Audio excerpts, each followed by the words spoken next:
ಜನವರಿ 22ರಂದು ಅಯೋಧ್ಯೆಯಲ್ಲಿ ರಾಮ ಮಂದಿರ ಉದ್ಘಾಟನೆ ವಿಚಾರ ಅನುಮತಿ ಪಡೆದು ಕಟೌಟ್ ಹಾಕಿದ್ದರೂ ಪೊಲೀಸರಿಂದ ಎಫ್ಐಆರ್. ಬೆಂಗಳೂರಿನ ರಾಜಾಜಿನಗರ ಪೊಲೀಸ್ ಠಾಣೆಯಲ್ಲಿ ಎಫ್ಐಆರ್ ದಾಖಲಾಗಿದೆ. ಅನುಮತಿ ಪಡೆದಿದ್ರೂ ಕೂಡ ಪೊಲೀಸರು ಎಫ್ಐಆರ್ ಹಾಕಿದ್ದಾರೆ ಅನ್ನುವಂತಹ ಆರೋಪವನ್ನು ಯುವಕರು ಮಾಡ್ತಾ ಇದ್ದಾರೆ. ಕಾರ್ಡ್ ರಸ್ತೆಯ ವಾರಿಯರ್ ಬೇಕರಿ ಬಳಿ ಅಳವಡಿಸಿದಂತಹ ಬೃಹತ್ ಕಟೌಟ್ ವಿರುದ್ಧ ಈಗ ಪೊಲೀಸರು ಕ್ರಮ ಕೈಗೊಂಡಿರುವುದು. ರಾಜಾಜಿನಗರ ಪೊಲೀಸರ ವಿರುದ್ಧ ಶಿವನಗರ ಯುವಕರ ಸಂಘ ಆಕ್ರೋಶ ವ್ಯಕ್ತಪಡಿಸಿದೆ. ಶಿವನಗರ ಯುವಕರ ಸಂಘ ಶ್ರೀರಾಮನ ಬೃಹತ್ ಕಟೌಟ್ ಅನ್ನ ಅಳವಡಿಸಿತ್ತು. ಇದರ ವಿರುದ್ಧ ಪೊಲೀಸರು ಎಫ್ಐಆರ್ ದಾಖಲಿಸಿದ್ರು. ಆದ್ರೆ ಇಲ್ಲಿ ಯುವಕರ ದೂರ ಏನಂತಂದ್ರೆ, ಅನುಮತಿ ಪಡೆದೇ ನಾವು ಕಟೌಟ್ ಹಾಕಿದ್ದಾಗಿತ್ತು, ಆದಾಗ್ಯೂ ಕೂಡ ಯಾಕೆ ಎಫ್ಐಆರ್ ದಾಖಲು ಮಾಡಿದ್ರು ಅನ್ನೋದು.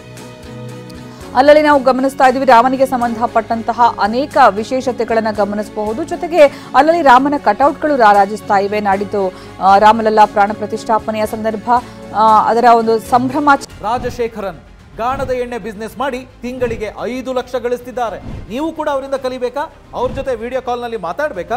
ಈಗಲೇ ಫ್ರೀಡಮ್ ಆಪ್ ಡೌನ್ಲೋಡ್ ಮಾಡಿ. ಆಚರಣೆಯಲ್ಲಿ ಇಡೀ ದೇಶವೇ ಮುಳುಗಿದೆ. ಈಗ ಅಲ್ಲಲ್ಲಿ ಶ್ರೀರಾಮನ ಕಟೌಟ್ಗಳನ್ನ ಹಾಕೋದು, ಶ್ರೀರಾಮ ಪರ ಘೋಷಣೆಗಳನ್ನ ಕೂಗೋದು, ಶ್ರೀರಾಮನ ಭಜನೆ ಕಾರ್ಯಕ್ರಮಗಳಿಂದ ಹಿಡಿದು ಅನೇಕ ವಿಶೇಷ ಕಾರ್ಯಕ್ರಮಗಳನ್ನು ಗಮನಿಸಬಹುದು. ಇದೀಗ ಕಟೌಟ್ ವಿಚಾರಕ್ಕೆ ಸಂಬಂಧಪಟ್ಟಂತೆ ನೋಡೋದಾದ್ರೆ, ಪೊಲೀಸರ ಅನುಮತಿಯನ್ನ ಪಡೆದೇ ಶಿವನಗರ ಯುವಕರು ಕಟೌಟ್ ಅನ್ನ ಹಾಕಿದ್ರಂತೆ. ಆದ್ರೆ ಅನುಮತಿ ಪಡೆದ್ರು ಕೂಡ ಯಾಕೆ ಎಫ್ಐಆರ್ ದಾಖಲು ಮಾಡಿದ್ದಾರೆ ಅನ್ನುವಂಥದ್ದು ಈಗ ಯುವಕರ ಪ್ರಶ್ನೆ. ಬೆಂಗಳೂರಿನ ರಾಜಾಜಿನಗರ ಪೊಲೀಸ್ ಠಾಣೆಯಲ್ಲಿ ಎಫ್ಐಆರ್ ದಾಖಲಾಗಿರೋದು. ಕಾರ್ಡ್ ರಸ್ತೆಯ ವಾರಿಯರ್ ಬೇಕರಿ ಬಳಿ ಈ ಬೃಹತ್ ಕಟೌಟ್ ಅನ್ನು ಅಳವಡಿಸಲಾಗಿತ್ತು.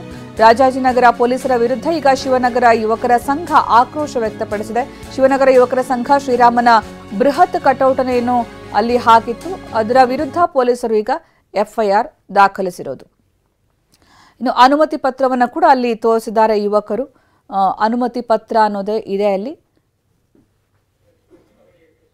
ಸ್ಟೇಜ್ ಮತ್ತೆ ಅನ್ನದಾನ ಕಾರ್ಯಕ್ರಮವನ್ನು ನಡೆಸೋದಕ್ಕೆ ಅನುಮತಿ ಕೋರಿರುವ ಒಂದು ಪತ್ರ ಇದೆ. ಜೊತೆಗೆ ಬಿಬಿಎಂಪಿ ಕಡೆಯಿಂದಲೂ ಕೂಡ ಅಲ್ಲಿ ಅನುಮತಿ ಪತ್ರ. ರಾಮನ ಬೃಹತ್ ಕಟೌಟ್ ನಾವು ಗಮನಿಸಬಹುದು. ಪ್ರಧಾನಿ ಮೋದಿ ಅವರ ಕಟೌಟ್ ಕೂಡ ಇದರಲ್ಲಿ ಇದೆ.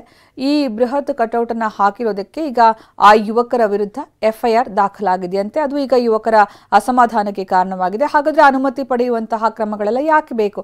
ನಾವು ಕಾನೂನು ಪ್ರಕಾರವೇ ಅನುಮತಿಯನ್ನ ಪಡೆದೇ ಈ ಒಂದು ಕಟೌಟ್ ಅನ್ನ ಹಾಕಿದ್ದಾಗಿತ್ತು, ಆದ್ರೂ ಕೂಡ ಯಾಕೆ ಎಫ್ಐಆರ್ ದಾಖಲು ಮಾಡಿದ್ದಾರೆ ಅನ್ನುವಂಥದ್ದು ಅವರ ಒಂದು ಪ್ರಶ್ನೆ.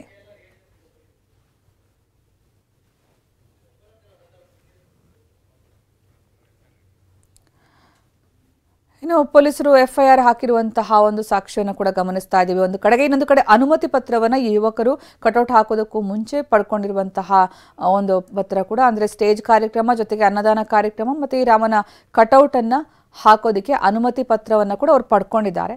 ಆದಾಗ್ಯೂ ಕೂಡ ಇಲ್ಲಿ ಪೊಲೀಸರು ಎಫ್ಐಆರ್ ಹಾಕಿರೋದು ಕ್ರಮ ಸರಿಯಲ್ಲ ಅನ್ನುವಂಥದ್ದು ಈಗ ಯುವಕರ ಅಸಮಾಧಾನ. ಇದು ಯುವಕರು ಈಗ ಈ ವಿಚಾರವಾಗಿ ಆಕ್ರೋಶ ವ್ಯಕ್ತಪಡಿಸ್ತಾ ಇದ್ದಾರೆ.